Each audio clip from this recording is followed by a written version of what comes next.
नमस्कार, मी स्वराली. स्वराज किचन रेसिपीमध्ये आपल्या सर्वांचं मनापासून स्वागत. आज आपण बनवतोय उपवासाची बटाट्याची चटपटीत अशी भाजी. चला तर मग पटापट रेसिपीला सुरुवात करूया.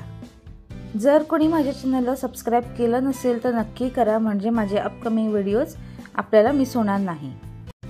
उपवासाची बटाट्याची भाजी बनवण्यासाठी आपल्याला एका कढईमध्ये 1 चमचा तूप घ्यायचे. तुपाच्या जागी आपण इथे तेलाचा सुद्धा वापर करू शकता. जसं तूप मेल्ट झालं की आपल्याला यात जिरं घालायचे.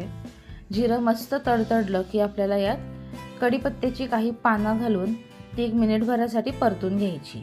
आता यात आपल्याला अर्धा इंच किसलेलं आलं, तसंच 3 ते 4 हिरव्या मिरच्या बारीक चिरून घालायच्या आहे. 2 मिनिट व्यवस्थित त्या परतून घ्यायच्या, म्हणजे मिरचीचा आणि आल्याचा छान फ्लेवर फोडणीमध्ये उतरतो.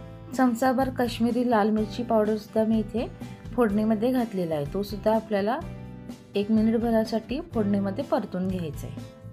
आता यात घालायचं आहे सगळ्यात मेन इन्ग्रेडियंट, तो म्हणजे बटाटा.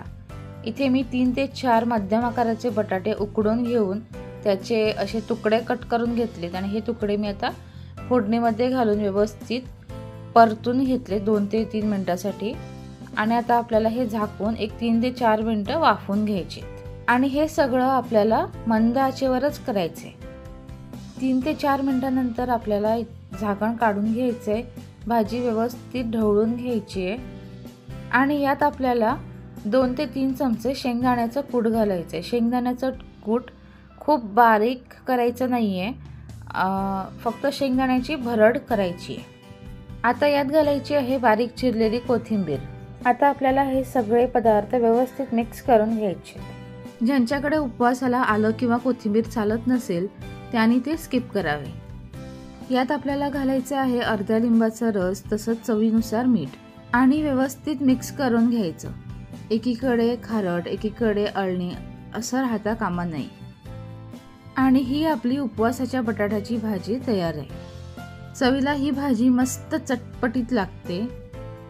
ही भाजी आपण नुसती उपवासाला खाऊ शकतो किंवा उपवासाच्या मिसळमध्ये याचा वापर करू शकतो. उपवासाच्या डोशाबरोबर ही भाजी आपण खाऊ शकतो किंवा वरईचा भात, शेंगदाण्याची आमटी आणि ही बटाट्याची भाजी असा मस्त छान कॉम्बो सुद्धा करू शकतो. तेव्हा अशी ही भाजी उपवासाला नक्की बनवून पहा. आवडली असल्यास कमेंट करून कळवा. सर्वात महत्त्वाचं, बेल आयकॉनवर क्लिक करून स्वराज किचन रेसिपी या चॅनलला सबस्क्राईब करा, लाईक करा आणि जास्तीत जास्त शेअर करा.